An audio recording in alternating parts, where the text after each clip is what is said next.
نحمده ونصلي ونسلم على رسوله الكريم اما بعد فقال الله تبارك وتعالى في كلامه المجيد والفرقان الحميد اعوذ بالله من الشيطان الرجيم بسم الله الرحمن الرحيم استغفروا ربكم انه كان غفارا يرسل السماء عليكم مدرارا ويمددكم باموال وبنين ويجعل لكم جنات ويجعل لكم انہارا صدق اللہ مولانا العظیم۔ آج جس موضوع پہ اظہار خیال مقصود ہے وہ ہے توبہ و استغفار۔ اسی حوالہ سے میں نے سورہ نوح 29ویں پارے کی یہ آیہ گرامی تلاوت کی ہے۔ ارشاد ربانی ہے کہ اپنے اللہ سے استغفار کیا کرو، توبہ طلب کیا کرو، اپنے گناہوں کی معافی ہمیشہ چاہا کرو، کیونکہ اللہ تعالیٰ بڑا بخشنہار ہے۔ اگر تم اللہ سے استغفار کرو گے، توبہ چاہو گے، اپنے گناہوں کی معافی مانگو گے، تو اللہ تعالیٰ آسمان سے بارش نازل فرمائے گا اور تمہاری مال اور تمہاری اولاد، تمہارے بیٹوں سے تمہاری مدد کرے گا، تمہارے لیے جنت استقبال کرے گی، اور وہ جنت جس میں نہریں بہہ رہی ہیں۔ یہ ارشاد خداوندی ہے۔ قرآن مجید میں متعدد مقامات پر اللہ تعالیٰ سے معافی طلب کرنا، توبہ اور استغفار کے بارے میں فرمایا گیا ہے۔ سورہ النصر میں فرمایا اذا جاء نصر اللہ والفتح ورأیت الناس یدخلون فی دین اللہ افواجا فسبح بحمد ربک واستغفر، کہ آپ اپنے اے نبی پاک صلی اللہ علیہ وسلم آپ اپنے رب کی تسبیح بیان کیجیے اور استغفار کریں، انہ کان توابا، وہ بڑا توبہ کرنے والا، توبہ قبول کرنے والا، بڑا مہربان ہے۔ اللہ رب العزت نے انسان کو تخلیق فرمایا، اور انسان کے ساتھ نفس اور شیطان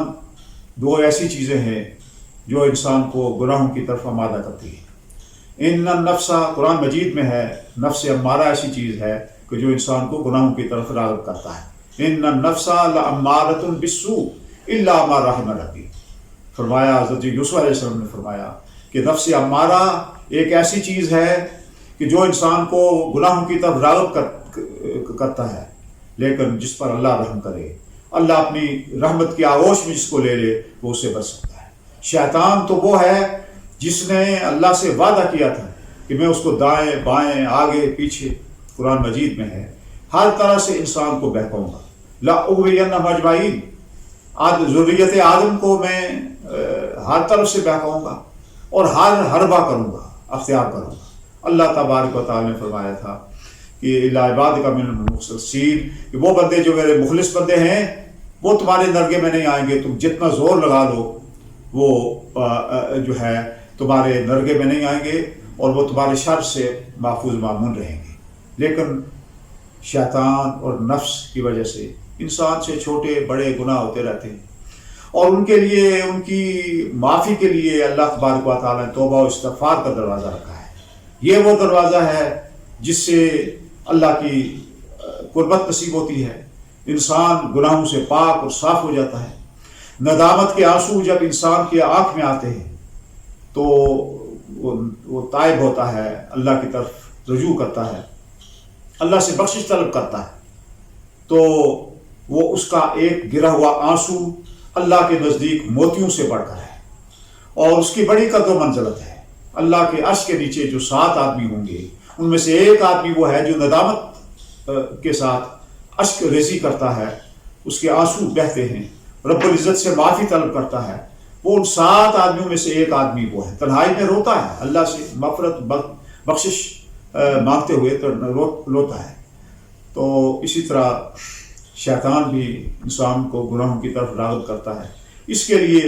ہمارے دین اسلام میں اللہ رب العزت نے اور نبی پاک صلی اللہ علیہ وسلم کی طرف سے یہ تحفہ ملا ہے استغفار کا۔ چنانچہ بخاری کی حدیث میں ہے، آپ نے فرمایا قسم خدا کی، نبی پاک صلی اللہ علیہ وسلم نے اللہ کی قسم کھا کے یہ فرمایا کہ میں دن میں 70 سے زیادہ مرتبہ توبہ کرتا ہوں۔ توبہ کا مطلب ہے پلٹنا، توبہ کا مطلب ہے اللہ کی طرف جانا۔ توبہ سے یہ ہے کہ اس سے مراد یہ ہے کہ نفس اور شیطان کو ٹھوکر لگا کے، ان کو شکست دے کے اپنے اللہ اپنے خالق و مالک کی طرف دوڑنا اور اسی کی پناہ لے لینا، یہ ہے توبہ۔ پھر دوسری روایت جو ہے اس میں نبی پاک صلی اللہ علیہ وسلم نے فرمایا کہ میں 100 مرتبہ اپنے اللہ سے استغفار مانگتا ہوں۔ یہ ہمارا ایمان تو یہ ہے، میرا اپنا ایمان یہ ہے کہ نبی پاک صلی اللہ علیہ وسلم نے یہ استغفار امت کے لیے بتائی۔ آپ نے بتایا کہ اے لوگو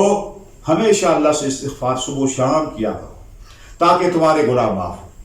بخاری و مسلم کی حدیث ہے، ابو سعید خدری رضی اللہ تعالیٰ عنہ کے راوی ہیں، متفق علیہ حدیث ہے۔ بنی اسرائیل کا ایک آدمی جس نے 99 قتل کیے ہوئے تھے، 99 آدمیوں کا وہ قاتل تھا، اور وہ ایک آدمی کے پاس گیا، ایک عابد کے پاس گیا جو بڑا عبادت گزار تھا، اس کے پاس جا کے اسے کہنے لگا کہ میں نے 99 قتل کیے ہیں اور کبیرہ گناہ میں نے کیے، میں نے کبیرہ گناہوں کا میں مرتکب ہو گیا ہوں، کیا میرے لیے کوئی بخشش کا کوئی ذریعہ ہے؟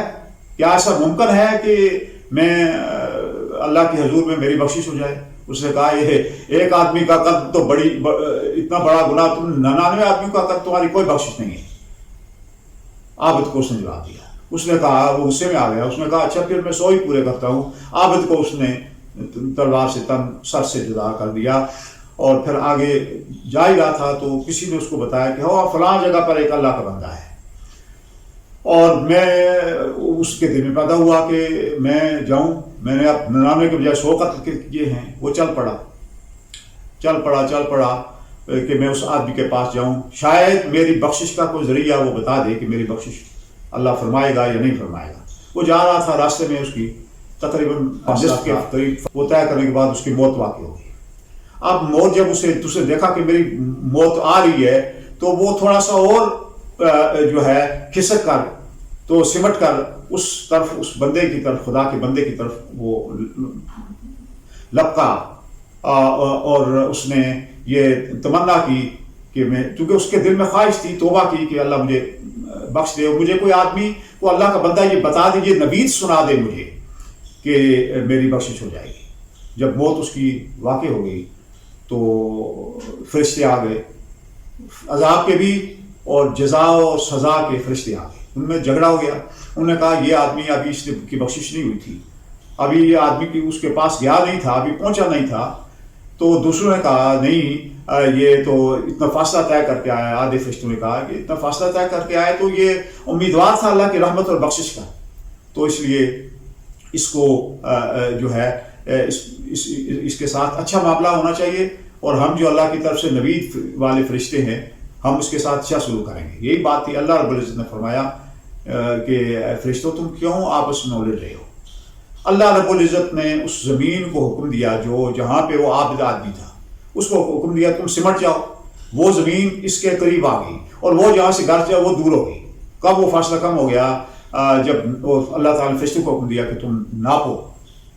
ناپو کہ وہ آدمی گھر سے چلا تھا، اس کا نیک آدمی کی طرف جا رہا تھا، دل میں اس کے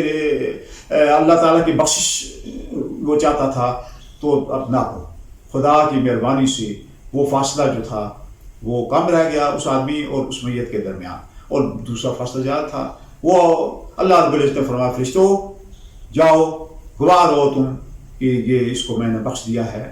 کیونکہ یہ نیک ارادے سے چلا تھا، اس نے توبہ کی تھی، اس نے استغفار جو ہے کر کے تو یہ متمنی تھا اس بات کا، اور اللہ کے بندے کے پاس جانا چاہتا تھا، تو اللہ تبارک و تعالیٰ نے اس کی مغفرت فرما دی۔ یہ ہے کہ اللہ رب العزت بہت قدر منزلت ہے اللہ کے نزدیک اس آدمی کی جو توبہ اور استغفار کرتا ہے۔ اللہ کو کتنی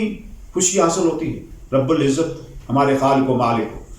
جو آدمی توبہ کرتا ہے اپنے گناہ سے۔ گناہ تو ہوتے رہتے ہیں، ہر آدمی سے چھوٹے صغیرہ کبیرہ گناہ ہوتے ہیں، اور پھر کہتے ہیں ہر آدمی حدیث ہے، ہر آدمی خطا کار ہے، اور بہترین خطا کار وہ ہے جو اللہ رب العزت سے معافی طلب کرتا ہے، ندامت اس کو حاصل ہوتی ہے، ندامت کرتا ہے۔ علامہ اقبال رحمۃ اللہ علیہ نے فرمایا تھا کہ موتی سمجھ کے شان کریمی نے چن لیے قطرے جو تھے میرے ار کے انفعال کے، کہ اللہ رب العزت نے جب میں نادم ہوا، میری آنکھوں سے آنسو نکلے، تو اللہ رب العزت نے انہیں موتی سمجھ کے چن لیا، کیونکہ میں انتہائی اللہ کے حضور کھڑا ہونے سے ڈرتے ہوئے میں نادم ہو گیا، رب العزت نے وہ میری آنکھوں سے نکلے ہوئے آنسو کو موتیوں سے زیادہ اہمیت دی، کیونکہ میں اللہ کے سامنے نادم اور شرمندہ ہوں۔ ندامت اور شرمندگی جب آدمی کرتا ہے، اس کا وہ اللہ کے حضور ندامت اور شرمندہ ہوتا ہے، تو اللہ کو کتنی خوشی نصیب ہوتی ہے۔ بندہ، کیونکہ بندہ اللہ کی طرف ایک بالش جاتا ہے تو اللہ ایک گز اس سے زیادہ اس کی طرف لپکتے ہیں، وہ چل کے جاتا ہے، دوڑ کے اللہ رب العزت اس کی طرف آتے ہیں۔ یہ حدیث ایک آدمی چٹکل میدان میں تھا، حدیث مسلم کی حدیث ہے، حضرت انس حضور پاک صلی اللہ علیہ وسلم کے خادم ہیں، وہ روایت اس حدیث کو کرتے ہیں کہ ایک شخص جو ہے وہ اپنی اونٹی پر سامان لے کے تو سفر میں تھا چٹکل میدان میں، اور جاتے ہوئے اس نے آرام کیا، پیدل سفر تھا، ایک درخت کے نیچے آرام کیا، اٹھ کے دیکھتا ہے تو اس کی اونٹنی جو سامان سے لدی پھندی تھی وہ گم ہو گئی۔ وہ بڑا پریشان ہو گیا کہ یا اللہ میں کیا کروں گا، میرا تو سارا سامان اسی پر تھا، میرا سفر کیسے پورا ہوگا۔ وہ ادھر پھرا ادھر پھرا اور چاروں طرف اس نے وہ باغم باغ اس نے کیا، لیکن اسے اونٹی نہ ملی۔ وہ پھر آیا مایوس ہو کے، شرمندہ ہو کے، پھر وہ جو ہے سو گیا۔ جب سو کے اٹھا، مایوس ہو گئی کہ اٹھا تو اس نے دیکھا کہ وہی اونٹنی جو لدی پھندی ہے سامان سے، وہ اس کے پاس کھڑی ہے۔ بڑا خوش ہوا، کہنے لگا مجھے میرا مقصود مل گیا۔ اور اس نے کہا میں تیرا رب ہوں، تو میرا بندہ ہے۔ اللہ کو مخاطب اس نے ہو کے کہا کہ میں تیرا رب ہوں، اے اللہ میں تیرا رب ہوں اور تو میرا بندہ ہے۔ اس کو کہنا یہ چاہیے تھا کہ اے اللہ تو میرا اللہ ہے اور میں تیرا بندہ ہوں، کہنا اس کو یہ چاہیے تھا، لیکن خوشی میں اس کی زبان سے یہ الفاظ نکلے کہ اے اللہ تو میرا بندہ ہے اور میں تیرا رب ہوں۔ اتنا خوش ہوا۔ خوشی انسان کو ملتی ہے تو انسان بہت کچھ اضطراری کیفیت میں، خوشی کی کیفیت میں یوں وہ ایسے الفاظ کیا دیتا ہے کہ اس کو اپنے ہوش تک نہیں رہتا۔ تو نبی پاک صلی اللہ علیہ وسلم نے فرمایا اس حدیث میں کہ جتنی اس آدمی کو خوشی ہوئی اس اونٹی کے ملتے ہوئے، اس سے بڑھ کر اللہ رب العزت کو خوشی ہوتی ہے اس شخص کی جو گناہ گار ہوتا ہے، اور رب العزت کے حضور ندامت کے آنسو لے کے، دل میں رکت قلبی لے کے، اور تنہائی میں وہ توبہ کرتا ہے اور پلٹ کے آتا ہے اپنے رب کے حضور، اور توبہ کر کے پھر رب کے حضور وہ معافی طلب کرتا ہے، اللہ رب العزت اسے توبہ اور استغفار کی برکات سے اس کی بخشش فرما دیتے ہیں۔ یہ استغفار اتنی بڑی چیز ہے۔ مسند امام احمد میں حدیث موجود ہے کہ جو ایک جنت میں ایک شخص ہے، اس کے بیٹے نے استغفار کیا، استغفار پڑھا، استغفار پڑھنے کی وجہ سے جنت میں اس آدمی کا درجہ بلند ہوا، اور وہ استغفار کرتا اس کے درجے بلند ہوئے۔ اس نے کہا یا اللہ یہ کیا ہے؟ اس نے کہا تمہاری اولاد استغفار کرتی تھی، بخشش ہمارے لیے بھی مانگتی تھی اور ہمارے والدین کے لیے بھی مانگ رہی تھی، اس کی وجہ سے تمہارے درجے بلند ہوئے۔ یہ آج کا توبہ استغفار کا یہ ہے کہ آج ہم گناہوں سے جو ہے ہم بہت گناہگار ہیں، ہر طرف ماحول ہمارا بڑا آلودہ ہے، اور نفس اور شیطان اور بری صحبت، بری مجلس ہمیں گناہوں کی طرف آمادہ کرتی ہے۔ اس میں ہمیں صبح و شام اللہ سے صدق کے دل سے توبہ کرنا چاہیے، اللہ سے مغفرت اور بخشش حاصل کرنی چاہیے، تاکہ اللہ تبارک و تعالیٰ اپنی مہربانیوں اور نوازشات و عنایات سے ہمیں نوازے اور ہمیں اللہ کا قرب نصیب ہو، اللہ تعالیٰ ہم سے راضی ہو جائیں اور ہمیں اللہ تعالیٰ کی معیت نصیب ہو جائے۔ آخر دعوانا